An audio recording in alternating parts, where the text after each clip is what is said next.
আসসালামু আলাইকুম। প্রিয় দর্শক, অন্য মঞ্চের আলাপ চাইতে আপনাদের সকলকে আমন্ত্রণ জানাচ্ছি।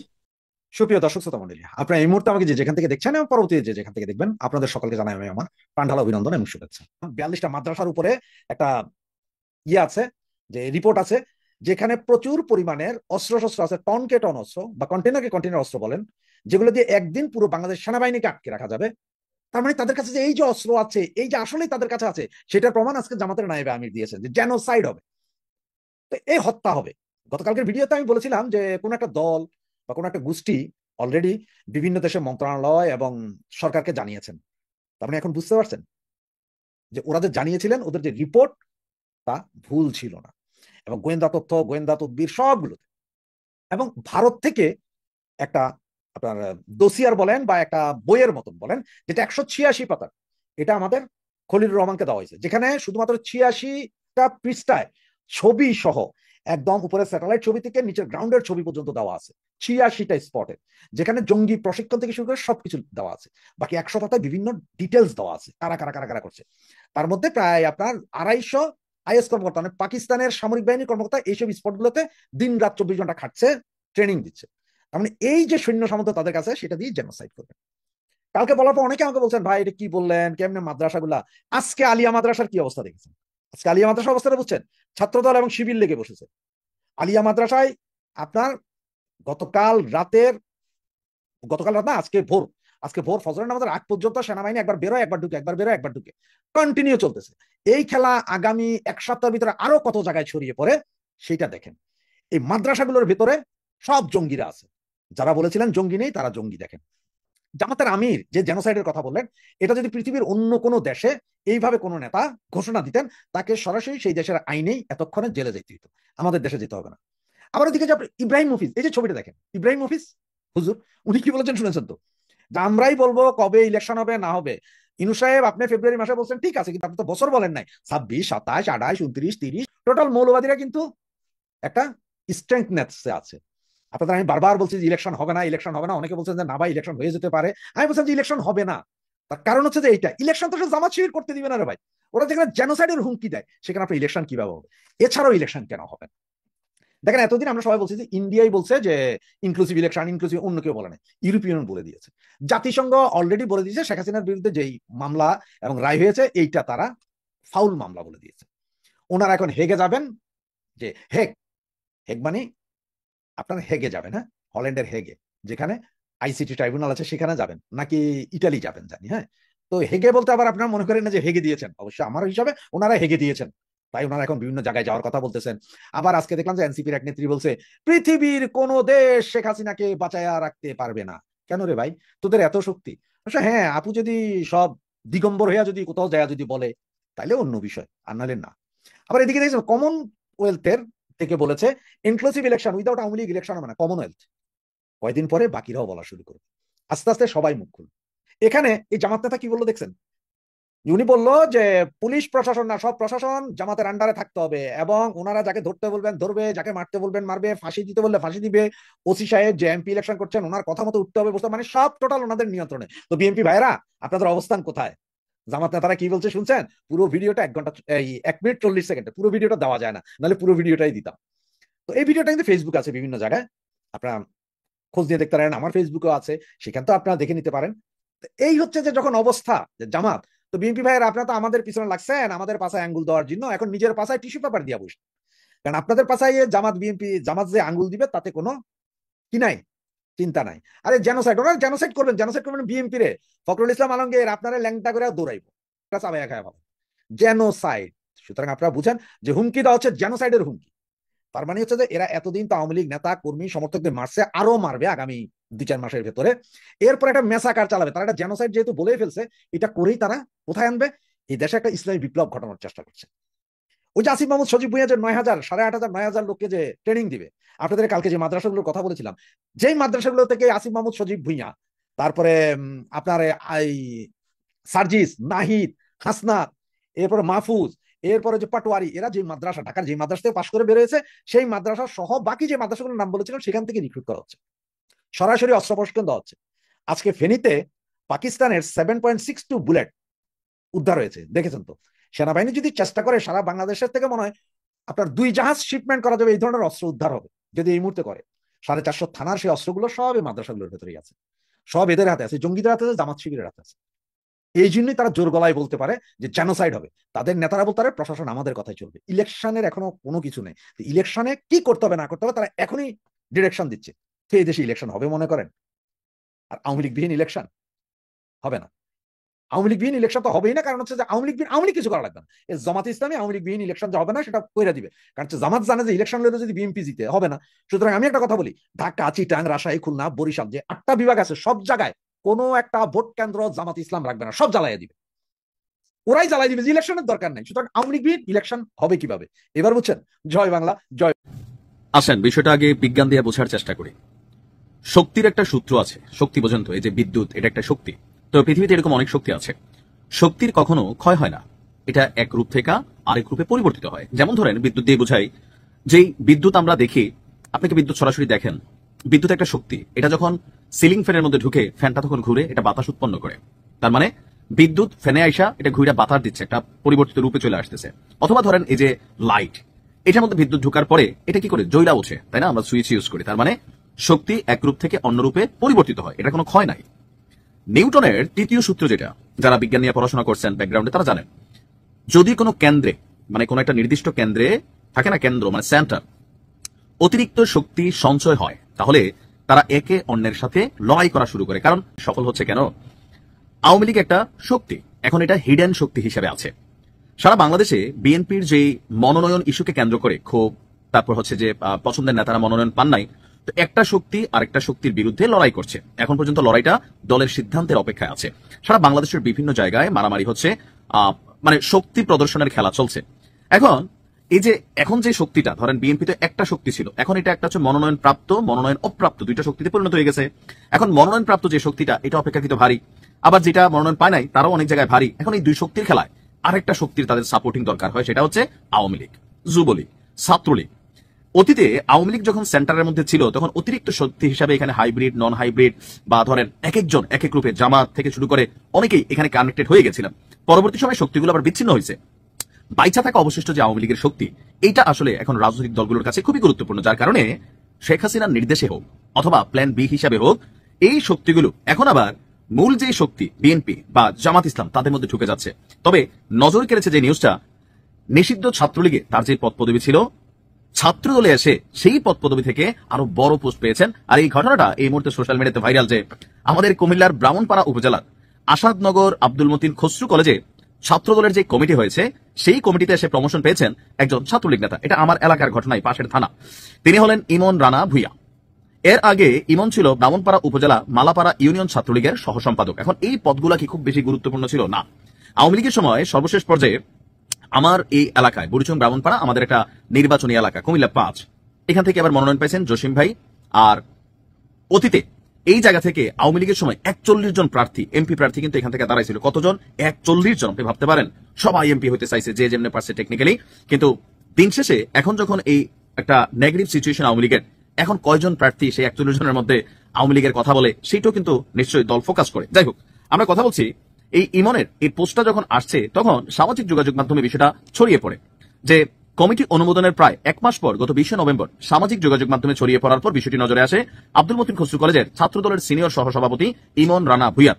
তাৎক্ষণিকভাবে প্রতিক্রিয়া তারা বলেন যে তারা এই বিষয়টি অবগত নয়, তারা সাধারণ ছাত্র বলে দাবি করেন। কিন্তু এই ইমন ভুইয়ার ব্যাকগ্রাউন্ডে যেটা দেখা গেছে, ব্রাহ্মণপাড়া উপজেলা মালাপাড়া ইউনিয়ন ছাত্রলীগের সহ সম্পাদক পদে ছিলেন। এছাড়াও কমিটির সহসভাপতি করা হয়েছে জুবায়ের ভুইয়াকে, তিনিও নাকি মালাপাড়া ইউনিয়ন ছাত্রলীগের কমিটির সদস্য ছিলেন। এই দৃশ্যপটটা আসলে এক জায়গা না, তবে যার বিরুদ্ধে অভিযোগ তরিত না, আমার জীবনেও কোনো দলের কাজ করেনি, আমার বংশেও রাজনীতি করে না, কে বা কারা আমার নাম ছাত্র দলের কমিটিতে দিয়েছে তাও আমি জানি না। আর আমি তার তীব্র নিন্দা জানাচ্ছি, আমি এই কমিটি থেকে অব্যাহত চাই। আর এটা হচ্ছে কে বলছে, এই বক্তব্যটা হচ্ছে ছাত্র দলের সিনিয়র যুগ্ম সাধারণ সম্পাদক যাকে করা হয়েছে সৌরভ ভুইয়া। আর ইমন রানার বক্তব্য হচ্ছে যে তার বক্তব্য, এই বিষয়ে আমি কিছুই জানি না, আমার নাম এর আগেও ছাত্রলীগের কমিটিতে দিয়েছিল, এটাও আমি গতকালকে দেখেছি, আমি কোনো রাজনীতির সাথে জড়িত না। অর্থাৎ বিষয়টা হয়ে গেছে যার বিয়া তার খবর নাই, পাড়া পয়সের ঘুম নাই। এখন কমিটি করতে গেলে অনেকগুলা মানে ক্রাইটেরিয়া আছে, আপনাকে ফিল আপ করতে হবে। একটা কমিটির পূর্ণাঙ্গ একটা মেম্বার লিস্ট আপনার লাগবে। এখন সেখানে কি মন গড়া দিয়ে দিচ্ছে, নাকি বিষয়গুলো প্রকাশের পর এরকম হচ্ছে? তবে আমরা যতদূর জানি, জামাত ইসলাম যখন রাজনৈতিকভাবে নিষিদ্ধ হয়ে গেল, তাদের কর্মীরা বিভিন্ন দলের সাথে, বিশেষ করে আওয়ামী লীগ, ছাত্রলীগ, যুবলীগের মধ্যে তারা টেকনিক্যালি ঢুকে গেছে, ভালো ভালো পদ পদবিতে তারা বসে গেছে। একটা পর্যায়ে এসে যখন আন্দোলন হলো তখন তারা ভেতর থেকে তাদের মতো করে রিয়েকশন দিছে, আর এজ এ ইফেক্ট 5ই আগস্ট। এখন আওয়ামী লীগও কোথাও না কোথাও তাদের প্ল্যান বি হিসাবে তারাও কিন্তু এতটুকু বুঝতে পারছে যে আগামী অন্তত 5 বছর বিএনপির এক টার্ম বা জামাতের এক টার্ম যারাই ক্ষমতায় থাকবেন তারাই নির্ধারণ করবে আওয়ামী লীগ কিভাবে ফিরে আসবে। এটা কিন্তু বাস্তবতা। বাংলাদেশ বড় ভিন্ন রকম। আমরা এখানে ক্ষমতার কাছাকাছি আসলে আমরা সব ভুলে যাই। ধরেন আমার কাছে যতটুকু পাওয়ার আছে, এই যে একজনের মাইট দিয়ে ফেলবো, একটা মামলা দিয়ে ফেলবো, একটা মার্ডার কেস দিয়ে ফাঁসাই দিব, অথবা সারা বছর যে দলের জন্য যে ছেলেটা খাটছে উইরা এসে জুড়া বসা একজন, সে হচ্ছে সেই দলের জন্য নিবেদিত প্রাণ যারা, তাদেরকে মানে মেইন প্ল্যাটফর্ম থেকে সরাই দিচ্ছে। দিন শেষে সবকিছুর পিছনে ক্ষমতা। রাজনীতি মানে কৌশলের খেলা, রাজনীতি মানে কুটচালের খেলা, রাজনীতি মানে জনগণের জন্য ছিল, কিন্তু এখন অনেক জায়গায় বিষয়গুলো ডিফারেন্ট হয়েছে। তবে এই ক্ষেত্রে আওয়ামী লীগও তাদের রাজনৈতিক শক্তিকে টিকিয়ে রাখার জন্য বা মাঠ পর্যায়ে শুধুমাত্র এটা কুমিল্লা 5-এর দৃশ্যপট না, সারা বাংলাদেশে এটা এখন কমন মনোনয়ন ইস্যুকে কেন্দ্র করে লোকালি দল ভারী করার জন্য অনেক আওয়ামী লীগ, যুবলীগ, ছাত্রলীগ কিন্তু কমিটিগুলোতে ঢুকছে। তো ঢুকতে পারে না, বিষয়টা হচ্ছে কি এরকম না, পারে। কেন পারে? সার্জিস তো একসময় ছাত্রলীগ ছিল, হাসনাদ একসময় ছাত্রলীগ ছিল। এমনকি আপনি দেখেন বহু জায়গায় এখন বিএনপির যে প্রোগ্রাম হয়, জয় বাংলা চলে আসে, চট করে জননেত্রী বেগম খালেদা জিয়া চলে আসে, জননেত্রী শেখ হাসিনা চলে আসে, এরকম অনেক জায়গায় হচ্ছে। এই যে অভ্যাস হয়ে গেছিল, সেই অভ্যাসের একটা জায়গা থেকে কোথাও না কোথাও এখন আসলে এগুলো আমরা ফেসবুকে দেখি, তারপর হাসি, কিন্তু এই লোকগুলা অন্তরে কিন্তু আসলে বিএনপি অথবা জামাতি ছিল। ওই সময় তারা গিয়ে দলের মধ্যে ভিড়ছে, আর দীর্ঘদিন প্র্যাকটিসের কারণে তাদের অভ্যাসটা রয়ে গেছে। রাজনীতিতে আওয়ামী লীগের প্ল্যান করবে, তবে বিএনপির কিন্তু একটা বক্তব্য আছে, সেই জায়গাতে এই জায়গাটা ওকে হয়ে যায়। কোন জায়গা? যে আওয়ামী লীগ করছে, ছাত্রলীগ করছে, যুবলীগ করছে, কিন্তু তার বিরুদ্ধে মামলা নাই, ভালো ছেলে। কারণ যখন আওয়ামী লীগ ক্ষমতা ছিল, গণহারে সবাই আওয়ামী লীগ করছে, ইচ্ছাই করুক অনিচ্ছাই করুক, লোক দেখানোর জন্য করুক, সভা সমাবেশ মিটিং মিছিল সবকিছু যাওয়া লাগছে। তো অনেকে এরকম গেছে, কিন্তু আসলে তারা কোনো অন্যায় করে নাই, অপরাধ করে নাই, তাদের বিরুদ্ধে কোনো মামলা নাই, জুলুম করে নাই, নির্যাতন করে নাই। তাদেরকে কিন্তু আপনার বিএনপি ওয়েলকাম জানিয়েছে, বিভিন্ন পার্টি ওয়েলকাম জানিয়েছে, জামাত অনেক ক্ষেত্রে তাদেরকে কিন্তু ওয়েলকাম জানিয়েছে। সো এই শক্তিটা এখন আগামী দিনের নির্বাচনের জন্য খুবই অপরিহার্য। খলিল সাহেব আমাদের ইউনুস স্যারের ন্যাশনাল সিকিউরিটি অ্যাডভাইজার, তিনি এমনিতেই হঠাৎ করে ইন্ডিয়া সফরে গেলেন, তাও আবার ডেট আগাইতে যে উসিলায় গেলেন, উসিলা হইল 20 তারিখে, তাও একবেলা। কি এক কনক্লেভ কি বানা রাখছে ইন্ডিয়া, একবেলায় ভাত খাওয়াই দিয়ে বিদায় হিসেবে 5 দেশীয় সম্মেলন বাবা। আর সেই থেকে দেখায় খলিল সাহেব গেছিলেন ইন্ডিয়া, একদিন আগে গেছিলেন, তাতে পোষাইলো না, কিন্তু হঠাৎ করে আরো একদিন আগে অর্থাৎ 18 তারিখে চলে গেলেন। তো সবাই মনে করলো না জানি কি 17 তারিখে হাসিনার ফাঁসির অর্ডার হয়েছে, এত তারা কিছু খুব কি জরুরি কিছু, সবাই খুব প্রচন্ড কৌতূহলী। আজকে 22 তারিখ, গতকালকে শুক্রবার ছিল, আজকে আমরা সেটা নিয়ে কথা বলবো। সমাজের প্রচন্ড কৌতূহলীটা নিয়ে থাকাই স্বাভাবিক। এমনকি পড়লো থেকে দূরে গেলে। সবচেয়ে তামাশার ব্যাপার হলো আমাদের পাহাড়ি ভাইরা, বিশেষ করে যারা ইপিডিএফ এর সমর্থক, তারা তো উঠে পড়ে লাগছে খুশিতে বাগ। মানে হলো যে আমাদের অজিত দোভাল, মানে রয়ের বস আর কি, রয়ের ফাইলটা যিনি মোদির কাছে পেশ করে দেন, এই হলো অজিত দোভাল। ডাইরেক্ট গিয়ে দয়া করে এসে বলে দিতে পারেন, দেখা করে মোদীকে বলে দিতে পারেন এটা সাহেব এটা বলতে চাচ্ছে। তো এটার কারণ আমি ব্যাখ্যা করি এভাবে যে আসলে রয় কত অ্যাক্টিভ ইপিডিএফ এর সাথে, যে তারা এখানে একটা মেসেজ দিচ্ছে, তারাই দাবি করতেছে অজিত দোভাল নাকি একটা ডকুমেন্ট আছে, খুব কড়া করে ধমকি দিয়েছে। অজিত দোভাল ধমকাইছেন আমাদের খুলসবকে, আর হাতে একটা কাগজ ধরে দিয়েছেন, এটা পড়ে দেখ, এভাবে লিখতেছে তারা ফেসবুকে। সেটা লাগাতার চলতেছে গত কয়েকদিন ধরে, প্রায় 1 সপ্তাহ হয়ে গেল।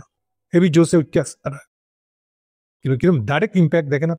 খুলসাব যাইতে না যাইতেই তারা ওখানে বসে গালাগালি হুঙ্কার দেওয়া শুরু হচ্ছে। এটা গেল ছোট ঘটনাটা, বড় ঘটনার দিকে আসে। সবাই তো কৌতূহলী যখন কি হইতেছে, এত কৌতূহলী যে ইলেকশন হবে কিনা। ফেব্রুয়ারি ইলেকশন নিয়ে যে জোশটা ছিল, মানুষ ফেব্রুয়ারি ইলেকশন কৌতূহল মিটুইয়া দৌড় দিতেছে, এখন খুলল সাহেব কি করে আসলো। এটা এতই তীব্র, সবাই কান খাড়া করে আছে করতে কিছু যদি কল পাওয়া যায়। ব্যাপারটা ওইরকমই আসলে। তার উপর আবার এই যে বললাম যে পাহাড়িদের মাধ্যমে, মানে নর্মাল তো সোর্স যা আছে পাহাড়দের মাধ্যমে খবর আসছে যে খুলল সাহেবের একটা ডকুমেন্ট হাতে ধরে দেওয়া হচ্ছে, পড়ে দেখ। তো সবাই খুব কৌতূহলী হয়ে গেছে, ফলে সেই প্রভাবে আমিও ফাইনালি 3-4 দিন ধরে এটা খোঁজ খবর লাগিয়ে লাগাতার যেটা উদ্ধার করলাম। এমনি ডেফিনেটলি তারা একটা প্রণব মুখার্জি করতে গেছে, ঠিক যেমন হাসিনা আমলে, মানে 111 আমলে জেনারেল মঈন হাসিনাকে জিতে দেওয়ার বিনিময়ে তার মুক্তি মিলবে কিনা, অর্থাৎ তাদেরকে অবৈধ ক্ষমতা দখলের দায়ে অভিযুক্ত করবে কিনা হাসিনা। আবার এর একটা মধ্যস্থতাকারী হিসেবে উনি প্রণব মুখার্জিকে বেছে নিয়েছিলেন। প্রণব মুখার্জি তাকে আশ্বস্ত করেছিলেন যে আমি কথা দিতে আছি, তুমি ওটা জিতেই দিলে, হাসিনা তোমাকে আর অবৈধ ক্ষমতা দখলের দায়ে কিছু বলবে না। সেই জন্য আমি বহুদিন থেকে বলে আসতেছি যে তারা আসলে একটা প্রণব মুখার্জি খুঁজতে গেছে, ব্যাপারটা কম বেশি তাই, কিন্তু ওইটুকু না আরো আছে। সেটা খুঁজতে গিয়ে যা পাওয়া গেল, প্রথমটাতে বুঝছেন যে তারা একটা এটা একটু ব্যাখ্যা করে আরেকবার বলে দেওয়া দরকার আছে, আগে অনেকবার বলছে, আরেকবার বলে দিই। আসলে দেখেন, এখনো পর্যন্ত গণভোট কবে হবে, গণভোটের একটা যে আদেশ জারি করতে হবে ইউনূস সাহেবকে, অফিসিয়াল আদেশ, এটাকে এখন আপনি অধ্যাদেশ বলতে পারেন, প্রেসিডেন্সিয়াল বলতে পারেন, চিফ অ্যাডভাইজারের বলতে পারেন, আদেশ একটা লাগবে। যে আদেশের উপরে ভরসা করে নির্বাচন কমিশনার গণভোটের আয়োজন করবে।